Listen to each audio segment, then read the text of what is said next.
Thank you for sparing the time for Commercial Vehicle Magazine India.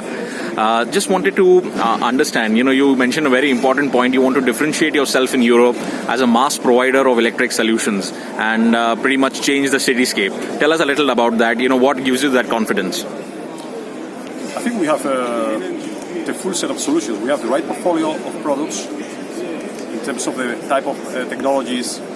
We have the supply chain, a very strong supply chain that is going to be critical for this transition because the growth is going to be very high. Right. And with the right supply chain, without the right supply chains, it's going to be very, very difficult to cope with the growth. And we have a fantastic commercial team and after-sales team that is going to serve our clients. Right. I think we have the trust of our clients, and that's basically the basic for it. Right. We can provide better products in this transition. Right. When you talk about becoming a mass producer, what numbers are you talking about? I think we aspire to reach soon the 2,000 figure, but for us the most important thing is not about the number, it's about really the right projects with the right technology and sustain this transition and help our clients to make the transition. So right. It's about really more the transition than the figures themselves. Right. How did you come about, increasing your market share when it comes to alternate drive lines? And you mentioned a figure of 47% now. So a little on that. How is the healthy product mix? I think we continue selling every technology, but the truth is that we are going very, very clear, migrating towards a higher relative wave of new powertrains. Right. We are more between 10 and 15 points versus the industry average expected for the next 2 years. So we are basically going faster, but the truth is that I think all the buses are still part of the solution for the challenges that cities have in terms of transport. With this focus on alternate drive lines, where does diesel stand as a fuel source for the company?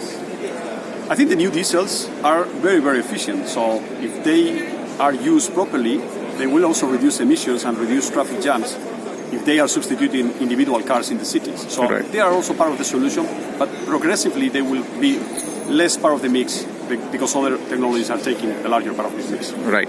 While we hear of a slowdown in India, we also hear of a global slowdown. So tell us how it impacts the European market and other markets that you're exposed to. Yeah, I think our main focus today is Europe. I think we have a lot of homework to do. Right. And Europe in general has a lot of homework to do. So our main focus is Europe. This doesn't mean that we are not going to explore other geographies, but I think it's important the right timing because we want to do the right projects. We want to help the operators. And it's not about having many ticks that you don't crack. It's basically about doing an excellent job in everything that we do. Right. So we will go step by step. Right. A little on the flagship product that you've launched at Busworld.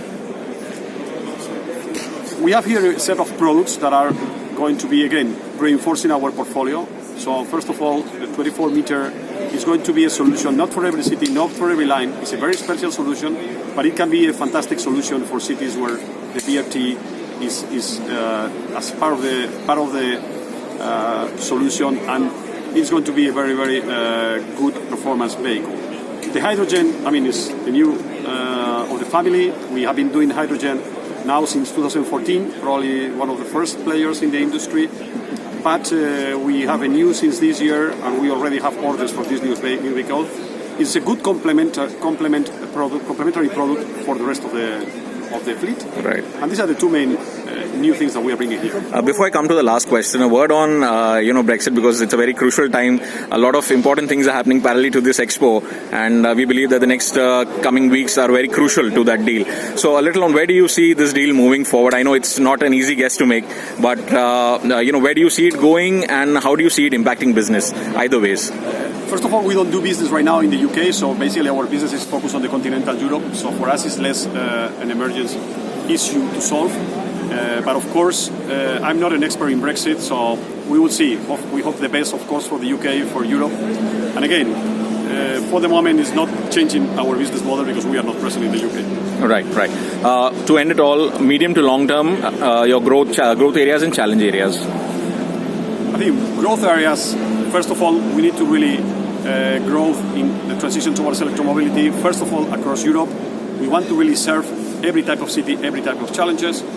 And then we will continue with other geographies. But the focus is going to be on city buses because it's different talking about city buses than coaches. And our main focus is city buses, and they are different businesses. Right. Thank you so much. Thank you.